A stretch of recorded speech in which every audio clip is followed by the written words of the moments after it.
Hello guys, welcome to Storytimes. Thanks for joining us. Today we've got a brand new story to share with you. Support the channel by liking, commenting, and subscribing. I promise, even more interesting stories. Also, let us know in the comments which city you're watching from. Now, let's start today's story. My fiancée never wore her engagement ring to work. When I asked why, she said, "It's not professional and I don't owe anyone my relationship status." I let it go until one of her coworkers sent me a group photo, captioned, "Office's favorite single girl." I didn't say a word. 3 days later, I made one move that blew everything up. She's been blowing up my phone ever since, begging me to please help her. I didn't notice it at first. You'd think a man would immediately spot when his fiancée isn't wearing the $18,500 engagement ring he saved for 2 years to buy her. But Melissa was smart about it. She'd take it off right before leaving for work, slipping it into her purse. Then she put it back on the minute she walked through our door in the evening. It wasn't until I surprised her at lunch one day, bringing her favorite sandwich from that deli across town, that I noticed her bare finger. "Where's your ring?" I asked, setting down her sandwich. The question seemed to startle her. Her eyes flicked to her hand, then back to me. "I don't wear it to work." "Since when?" "Since always, James." She unwrapped her sandwich, not meeting my eyes. "I've never worn it to work." I sat there stunned, trying to process this. We'd been engaged for 7 months. She'd never once mentioned this habit. Is there a reason why? Does it get in the way of typing or something? I asked, trying to keep my tone casual while my mind raced through darker possibilities. "It's not professional," she said with a dismissive wave of her naked left hand. "And honestly, I don't owe anyone my relationship status. It's easier to keep things strictly business." I let it drop. Didn't want to seem like some insecure, controlling asshole making a scene in her office. But it nagged at me all afternoon. That evening, I brought it up again as she was making dinner. "I didn't realize your workplace was so traditional about jewelry. Seems odd in 2023. Melissa sighed dramatically, putting down her knife. "James, you're overthinking this. Lots of professional women don't wear engagement rings to work. It changes how male colleagues treat you. It's my choice." "Sure, I respect that. Just wish she'd mentioned it." She rolled her eyes. "Do I need to report every piece of jewelry I decide not to wear?" And that's how the conversation ended. Me feeling vaguely ridiculous for even bringing it up. Slightly annoyed, but victorious in shutting down further discussion. I might have forgotten the whole thing, except for what happened 2 weeks later. I was scrolling through Instagram when I noticed a post from Keith, one of Melissa's coworkers I'd met at their holiday party. It was a group photo from some office happy hour. There was Melissa, center of the group, cocktail in hand, laughing. The caption read, "Thursday drinks with the team. Office's favorite single girl showing us how it's done. #workfamily. #thirsty Thursday. Single girl." I stared at those 2 words until my vision blurred. Then I zoomed in on her left hand, visible around her cocktail glass. No ring, obviously, but it was the hashtag and caption that knocked the wind out of me. This wasn't just about not wearing a ring. She was actively presenting herself as single. That night, when Melissa came home, the ring was right there on her finger, as always. She kissed me hello, casual as could be. I didn't confront her, didn't mention the photo. Instead, I watched and waited. The next morning, sure enough, right before leaving, she slipped the ring off and tucked it away in her purse. "Have a great day, babe," she called, door closing behind her. I sat at our kitchen counter for a long time after she left. We'd been together for 3 years before I proposed. Lived together for 2. I thought I knew her. Now I wondered what else I might have missed. That afternoon, I called my buddy Eric, who works in the same industry as Melissa, corporate consulting. I described the situation without identifying details. "Man, that's not normal," Eric said bluntly. "I know plenty of married women in the field. No one's hiding rings for professionalism anymore. This isn't 1962. "That's what I thought," I replied. "Look, I don't want to put ideas in your head, but you might want to dig a little deeper." I didn't need any encouragement there.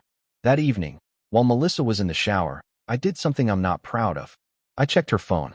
Never done that before. Always respected her privacy. But the ring thing had shaken something fundamental in my trust. What I found was worse than I imagined.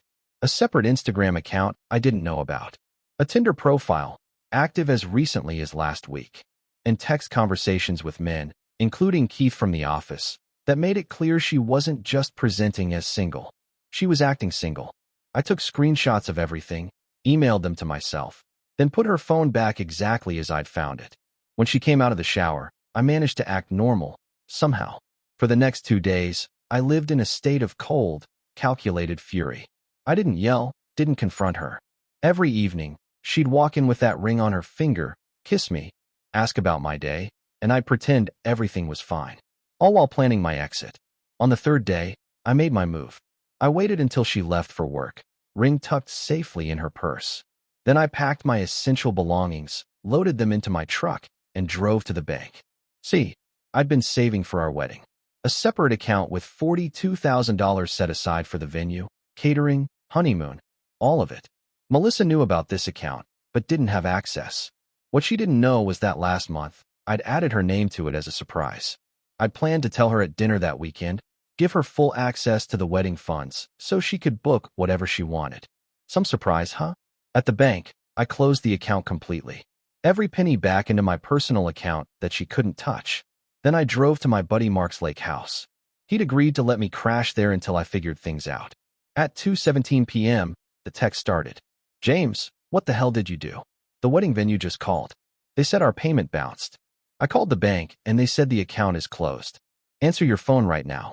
I didn't respond. Just watched the notifications pile up. By evening, her tone had changed. James, please talk to me. I don't understand what's happening. Whatever you think is going on, we can fix this. Just call me back. I love you. Please don't do this. The next day, she must have gone home during lunch and discovered some of my things missing. That's when the panic really set in. You moved out. Without even talking to me? What the hell is wrong with you? This is insane. You can't just throw away 3 years over nothing. Please, James, I'm begging you. Whatever this is about, we can work it out. Still, I said nothing. Just documented everything. Then her latest message caught me off guard. Oh God, did someone tell you something? Is this about the work stuff? I can explain everything, I swear. It's not what you think. That evening, I finally broke my silence. I sent her exactly 4 items. 1. The screenshot of Keith's Instagram post. 2. A screenshot of her Tinder profile. 3. A screenshot of her texts with Keith, discussing how I was clueless about them. 4. A photo of my empty ring box. No commentary. No angry message. Just the evidence. Her response was immediate. Phone calls, texts, emails.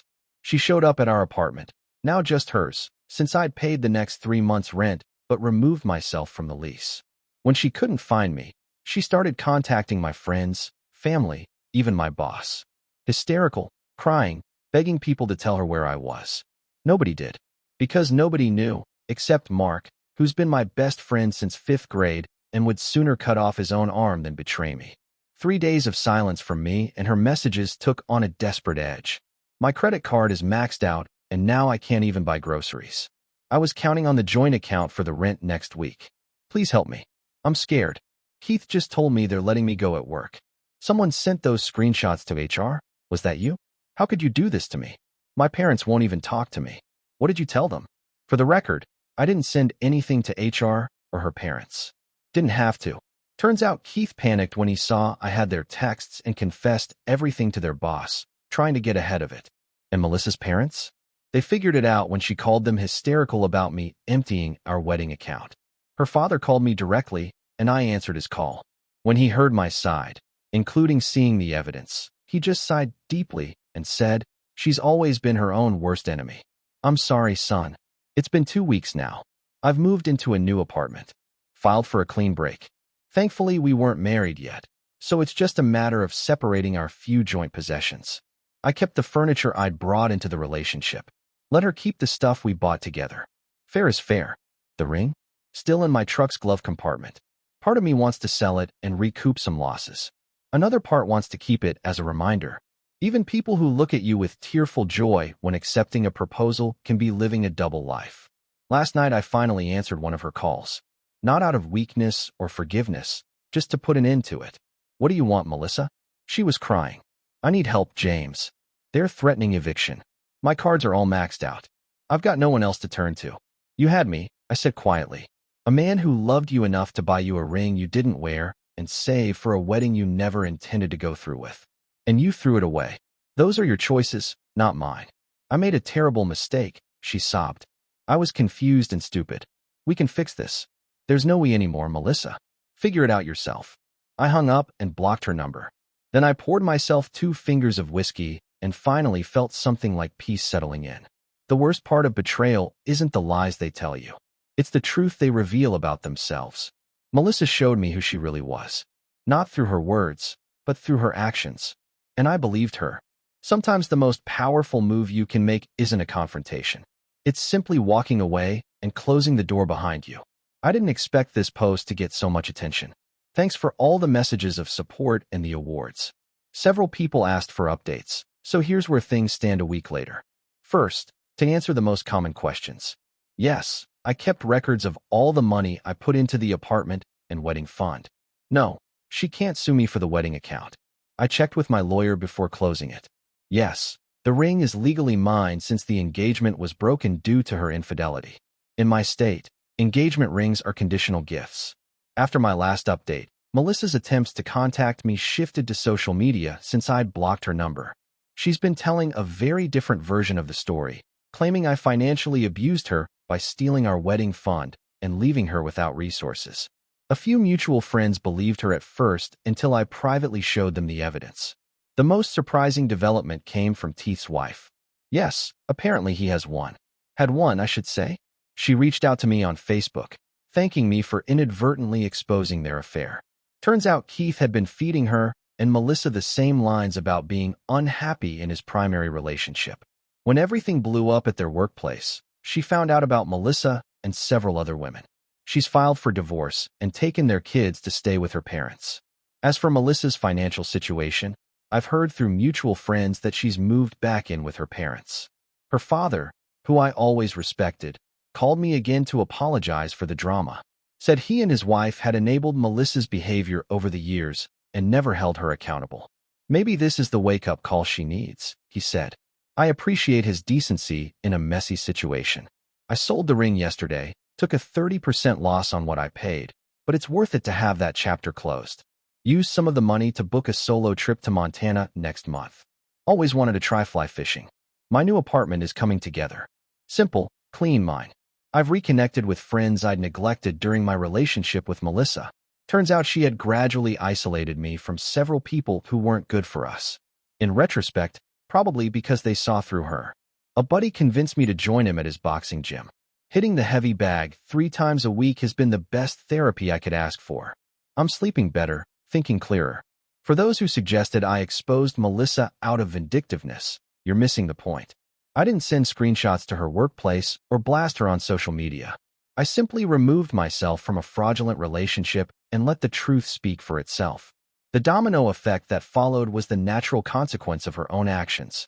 The hardest part has been trusting my judgment again. I keep asking myself how I missed the signs for so long.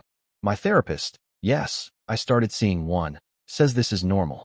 We see what we want to see in the people we love until we can't ignore the reality anymore.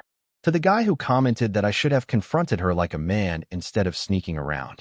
Buddy, confrontations are for people who deserve explanations. You don't owe a play-by-play to someone who's been deceiving you for months.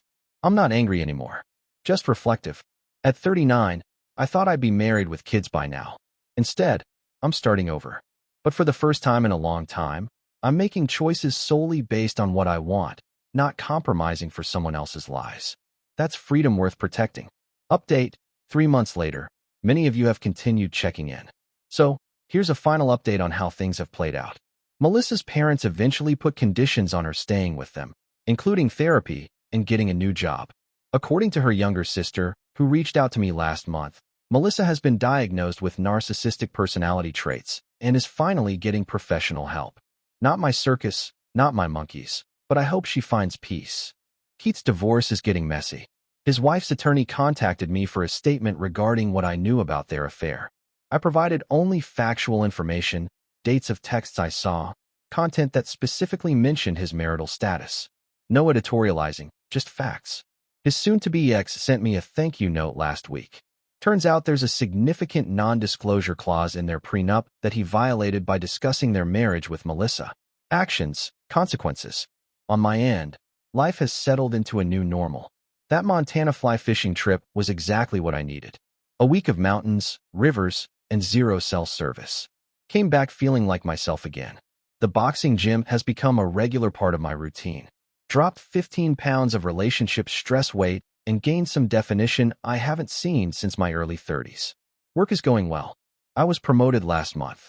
Might have happened anyway, but having my full focus back on my career instead of managing Melissa's constant dramas has certainly helped.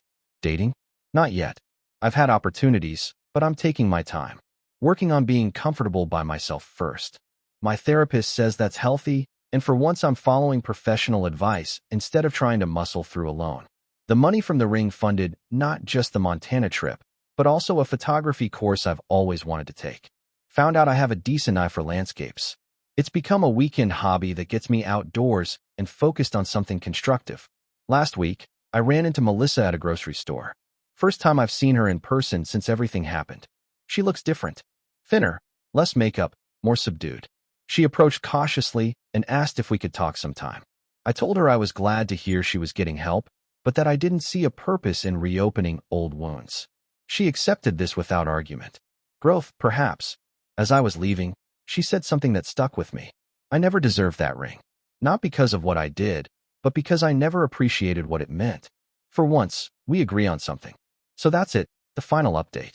I wanted to thank this community for the support during one of the darkest periods of my life. Your comments, messages, and shared experiences helped me realize I wasn't crazy for feeling betrayed, and I wasn't wrong for walking away. To anyone going through something similar, trust your gut, document everything, and remember that how you handle betrayal says more about your character than it ever will about theirs.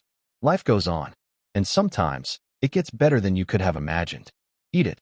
Several people have asked about the financial aspects of the separation and whether Melissa had any legal claim to the wedding fund. To clarify, the account was solely in my name until 1 month before everything blew up. I had added her as a beneficiary, but not a joint account holder. She had never contributed to it. All funds were from my separate savings. I consulted with a lawyer before closing it who confirmed I was within my legal rights. Whether or not it was an asshole move, as some have suggested, is subjective, but it was completely legal. To the person who asked about the one move that blew everything up, it was closing the wedding account. Melissa had already made numerous non-refundable deposits with vendors based on the assumption she had access to those funds. When the account closed, payments bounced, vendors called her, and her house of cards collapsed. I didn't actively expose her double life. I simply removed my financial support, and the truth revealed itself. Reading some of these comments has been eye-opening. To the people suggesting I should have supported her financially during the transition period regardless of her betrayal, are you serious? Would you continue funding the lifestyle of someone who is actively deceiving you? Respect is a two-way street. When she chose to present herself as single while enjoying the financial security of our engagement, she forfeited any claim to my support. You reap what you sow.